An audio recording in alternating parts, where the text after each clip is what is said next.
Government, development partners, financial institutions, farmers and agribusiness leaders are gathered at Happy Valley Hotel for the National Strategic Dialogue on Transforming Agriculture and Agribusiness in Eswatini. The conference seeks to shape a national vision for agricultural transformation with discussions centered on financing, innovation, climate-smart agriculture, strategic partnerships, and the development of a practical roadmap to guide the future of the sector. To help us unpack the significance of this dialogue is in-house economist Sanele Sbiya later. But first, our business news.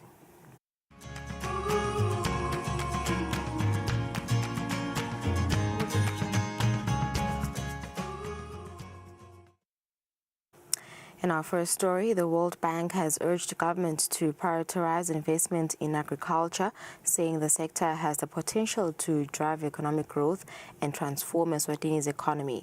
World Bank President Representative Iketio Kori said the institution is ready to support governments both financially and through technical expertise to help achieve its agricultural development goals.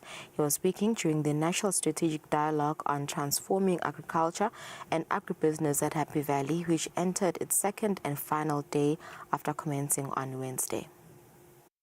For us, that's what we're hoping to in some way encourage, which is Connect initiative, which is bringing together as a World Bank, FAO, partners, including development bank, to see how we can some way the mindset of being a business, right? We talked about we moved the 7% of GDP contribution to say 15%. What do we really need to do? Which means that we need to sit back, ask ourselves, major challenge for this to happen. And extension service, is it access to market?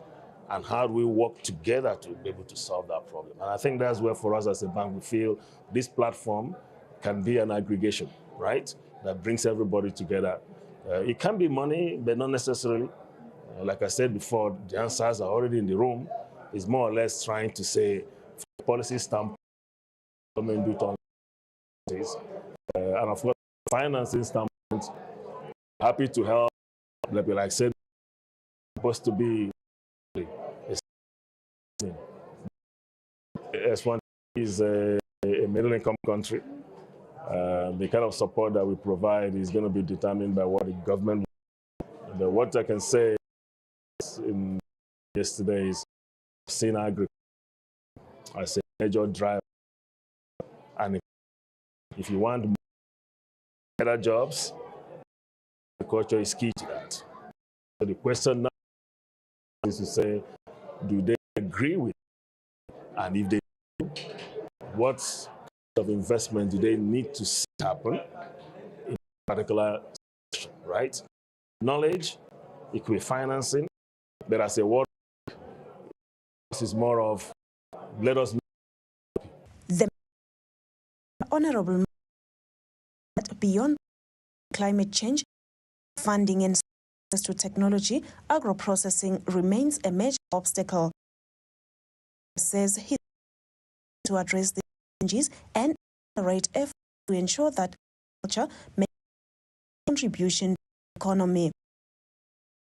There's discussion in the room. The elephant in the room is agro, the lake thereof. We are not doing enough processing in this country.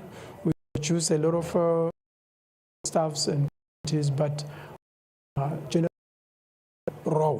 And what we are saying, we need to scale on that area so that we are able to add value to those produce, also be able to increase the shelf life, more downstream industry, which then allows to create more employment opportunity for our youth. We are able to export our products to other countries. We are aware, in a way, almost that we are not doing enough in this country. Currently, tasked NAMBOD to get into that space, to look for an investment partner and set up their agro-processing, because always be collecting the fresh produce and selling it in South Africa or anywhere without processing and adding value. So that task, and I'm not to do that fully very soon. We've seen also a lot of people already trying to get into that space, and we need therefore to streamline that and get them together. Maybe they can get together with the NAMBOD or anybody else, but this is one of the things that they need to do. According to the attributes around economy, high factors important greater investment, innovation, and validation. Reporting for Minko. Maize has promised to develop its effort in supporting increased production and food contribute to economic. Executive Officer Mavela during an interview forming agriculture and agribusiness currently under Valley in Eswatini. Of this meeting from ensuring avail in enable farmers as possible to take advantage of the early rains. And then second, we know we don't to from just the input subsidy. We also are administering the tractor hire, the entire 21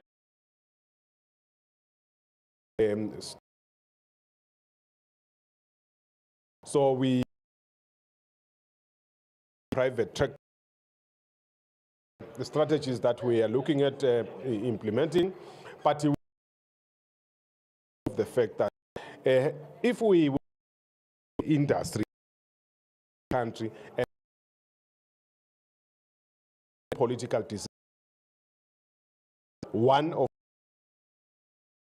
when we have produced enough as a country, it's not allowed us to come and dilute our hard sweat to the extent that we find ourselves sitting with local produce and having the imported produce being favored in the marketplace because it is cheaper than what we are offering market.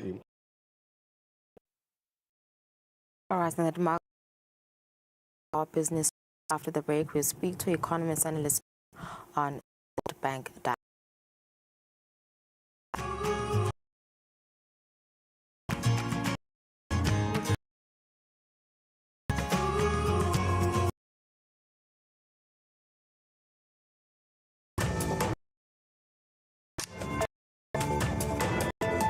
Attention retail, import agents and brokers and decode TVA before out valid TVA import. Don't order to 48 hours before your applications. 1 to 2 working days are code and your edges smooth. The process is simple. Step 1, submit your completed application with produce and approve. Complete verification. Receive your permit. Step 5, come smoothly at the border. Make sure you have your required documents, a complete application, a deed, your product, commercial, valid, and letter of authority if applicable. Our permits feature QR codes for easy border. For assistance, email us at essence@swatv.z. Call our help desk. Shipment avoid all sets and entering the must valid ESA import. Here.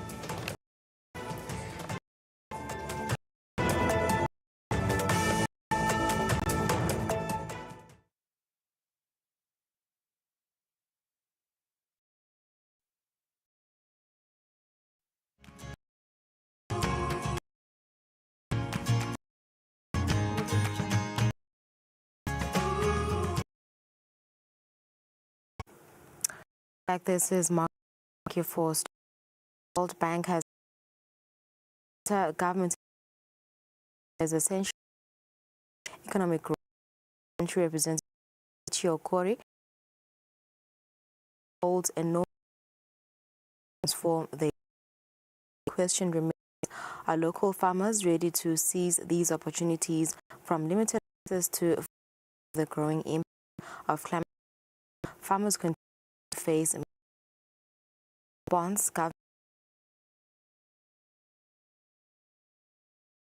and insurance. However, a widely sector also of agriculture, honorable to help unpack these explore. Currently, around 7% of the economy can become the engine of economic growth. We are now share his on the pro. Mr. Time for the dialogue on food come exports and inclusive in the country. Good afternoon to the viewers. So yes, agriculture is a very critical industry in the sense that it is one of that form the backbone of any economy. Before an economy can begin to grow, people need to eat. That's the first and foremost of it. And then secondly, lower barrier and arid land for livestock farming.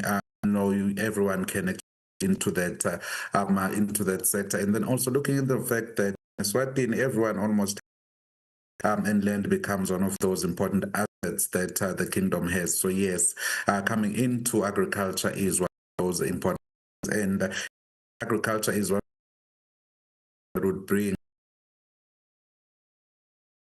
to low. Just need to manage the risk going forward. It has. World Bank the dialogue that agriculture contributes about 7% to the GDP, but employs about 7 people. What structural shifts are needed for agribusiness to really grow the GDP? Thank you. So, economies grow and move.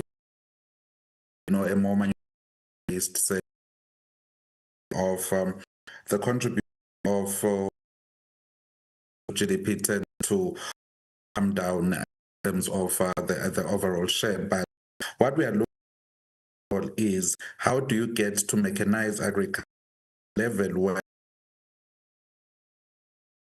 economy, in terms of that we need to make is a private industry where we make insurance quite available to a lot of the farmers, and then we also need to modernize agriculture so that we produce more yield per hectare compared to the current production technologies. So what we need to do is to invest in those technologies and ensure that farmers are able to grow. And then we also do need to think around either coming up with a feasible methodology in terms of how we can now then get to take advantage of Eswatini nation land, or we need to think around land reforms so that banks can use the land as collateral to improve that access to finance, because access to finance remains one of those crucial barriers in terms of developing the industry, because most of the land that we have cannot be used as collateral within the banking financial systems. So now that's where we need to start thinking about, and then we're going to also need to think around how do we improve, access to markets for our farmers, because those are things that are critical. You can have the commodity out there, but if it doesn't have access to a market, then you have a problem of of oversupply that doesn't get a market. And then we also need to work on issues around improving the collateral, improving access to markets, and also just improving the technology within the agricultural sector so that we get into this high precision agricultural environment. And we also need to embrace and broaden and broaden access to insurance. Insurance is a very critical factor when it comes to agriculture, because in 1 minute you could have the yield, and then the next minute you have a storm and everything is gone. So you need to find a way of protecting farmers' incomes and investments through such periods, and it requires that agricultural investment. So I would say it's insurance, land, access to finance, and mechanization. Yeah. So, what are the some of the biggest economic bottlenecks stopping the private sector in investing in agribusiness in Eswatini? Could be markets, access to markets, or access to finance. So one of the factors that we've looked at and have actually become quite critical, is the fact that agriculture may seem as a low cost entry business, but it requires a lot of capital. If you want to do it and do it right, you need a lot of capital. So we need to ensure that our financial markets are quite liquid enough to deal and work with agricultural value chain, while taking into consideration the different factors that the sector faces in terms of the risks that are prevalent, the flexible payment methodologies, because we know that once you go into farming, you only have money coming in once in a season. So you need though to think around recalibrating that financing architecture, and it is quite important what the agriculture fund is going to be doing, because it's bridging that gap, which will actually allow our farmers to upscale. And then access to markets are quite critical. We do need to invest in how we enable our value chains to go internationally. So we do need to make sure that we have those cold storage facilities so that our products can move from farm gate to market in a relatively fresh nature. And then also do need to work into the logistics of it. We need to make sure that, if we get those international markets, are we going to be able to move the commodity and get it there still in good shape? So now those are the things that we need to be looking into as a country, because you need to unlock not just domestic potential, but unlock potential to export, because we want to get to an export-led economy as a country. So we do need to invest into that. And then also capacitating farmers, more especially at the grassroots. Now that one remains a very critical factor. How do we give the at least what the farmer there who has the land, the capacity to say, if we are to produce for a market, this is what is needed? I mean, we've heard most often than not where farmers would be complaining that a certain body is supposed to come and get their commodities, but they leave them there because they don't meet a certain standard. So the issue of standards is also critical, more especially if we want to access international markets. We need to meet those international standards, and then also we need to meet our domestic production standards so that we're able to send the products and have them go through into the global value chain. Yeah, speaking of international standards, Mr. Sibiya, are we missing any products or standards, to compete regionally, SACU, SADC, and the AFC FTA? Yes, the issue of standards is quite critical, more especially when it comes into trade in agriculture. There is something we call the phytosanitary requirements when it comes to agricultural trade, which means we don't want to be transmitting diseases, or you don't want to transmit disease-ridden crops. So what you want to then do is, if we can't as a nation build the capacity to do the testing and get that ISO certification, certification for our products and get the laboratories that we need to make sure that our products are able to access the international markets, and the international market will simply accept them without having to test them yet again. So now that's one thing that SACU or SADC as a bloc needs to work through. How do we harmonize the standards so that we have a unified standard such that you don't need to be sending a product for testing in South Africa when it's been tested in Eswatini, or it's been tested in Botswana, or it's been tested in another country. So now that is quite critical in terms of a lot of the products that we do send abroad because we have to meet certain standards. And I think our farmers on the ground, more especially down there, the low end of the spectrum, are not aware of these standards. That is why we find ourselves struggling to export a lot within the agricultural sector. All right. Thank you, Sanile. Thank you for your insights. Always appreciated. Mrs. Bia comes back again for today's market analysis. Don't go anywhere.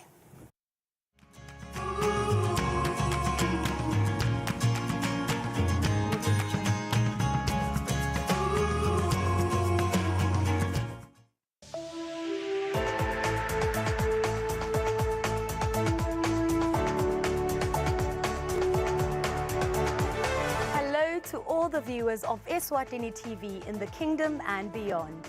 Eswatini TV is regulated by the Eswatini Communications Commission through the Broadcasting Code and Broadcasting Guidelines. Under these instruments, the station commits to broadcasting information and news that have been fact-checked, programs and content in respectful language with no elements of hate speech, violence or sexual activity. If you hear any unsuitable content on this channel, you have a right to voice your complaints with the station management. Should you not be satisfied with the response or action taken, you can escalate your matter to the Communications Commission at PO Box 7811 Babani. Call 2406 7000 or send an email to info@esccom.org.za. For more information, visit www.esccom.org.za.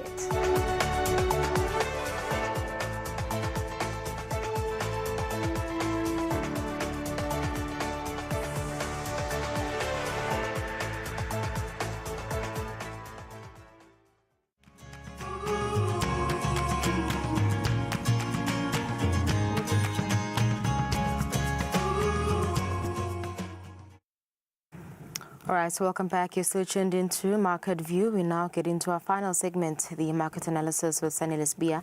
Mrs. Bia, welcome once again. So what's happening today in the world of markets? Thank you, Lungelele, and a good afternoon yet again. So in markets today, what we are seeing is a bit of some mixed reactions at close in the US, and we're seeing, Europe pairing up some positives and making traction with all-time records that we are seeing. Then we are seeing, the weaknesses within the tech sector and the tech space. They're also coming back into the markets again, and that's quite prevalent in what we are seeing in the Asian markets.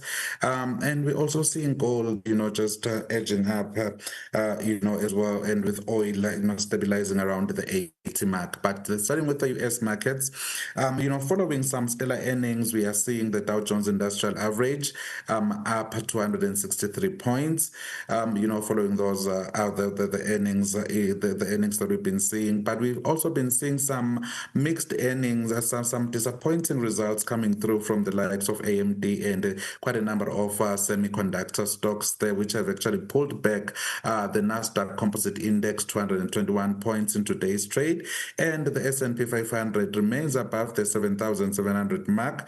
But we're seeing that those semiconductor stocks pulling it back as well, some 12.97 points in today's trade. And then moving on to Europe. Europe, you can see that's where I would say usually that's where old money is, or the traditional stock market lives. So now that's quite up, showing in the numbers. We're seeing the FTSE 100 is up at 32 points in today's trade, maintaining the 10,900 mark. That's an all-time high that we've not seen before the war in February. Now that we're seeing those defensive stocks and those traditional stocks, just pulling the FTSE 100 up. And then we're also seeing some beautiful earnings coming out of, those traditional or those blue chip stocks there.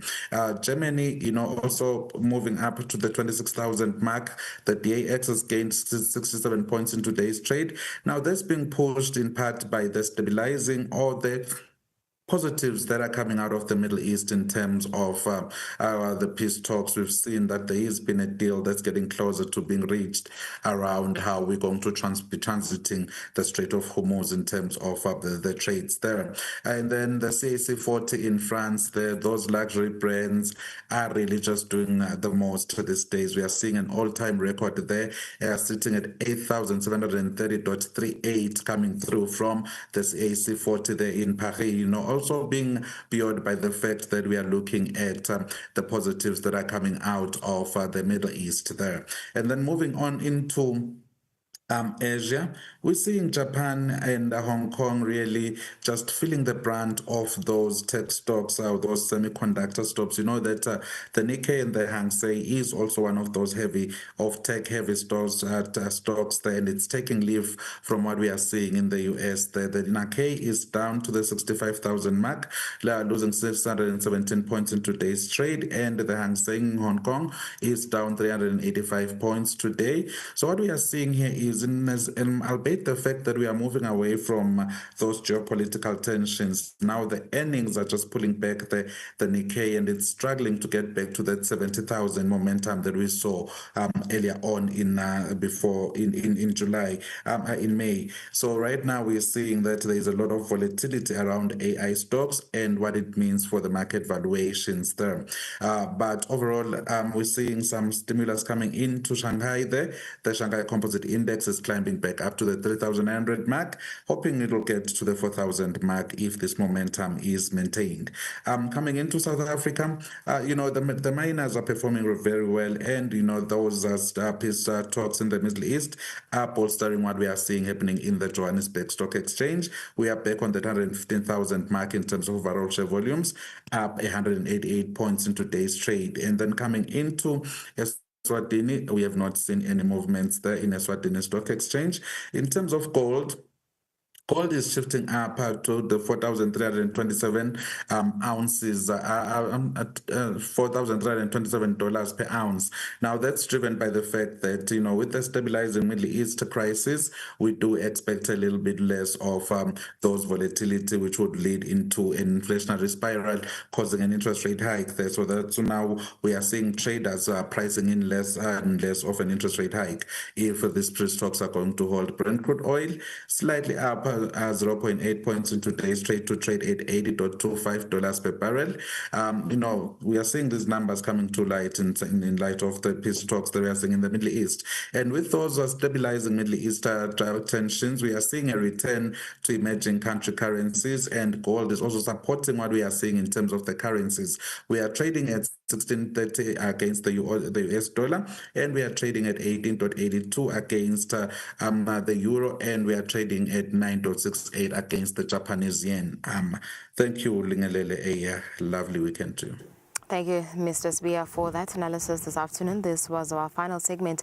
You're watching Market View this Thursday afternoon. Thank you for joining us. If you've just tuned in, worry not, you can still watch this episode on our YouTube page, Eswatini TV. We'll see you again next week, Monday, for another episode of Market View at exactly 2 p.m. Enjoy the rest of your day.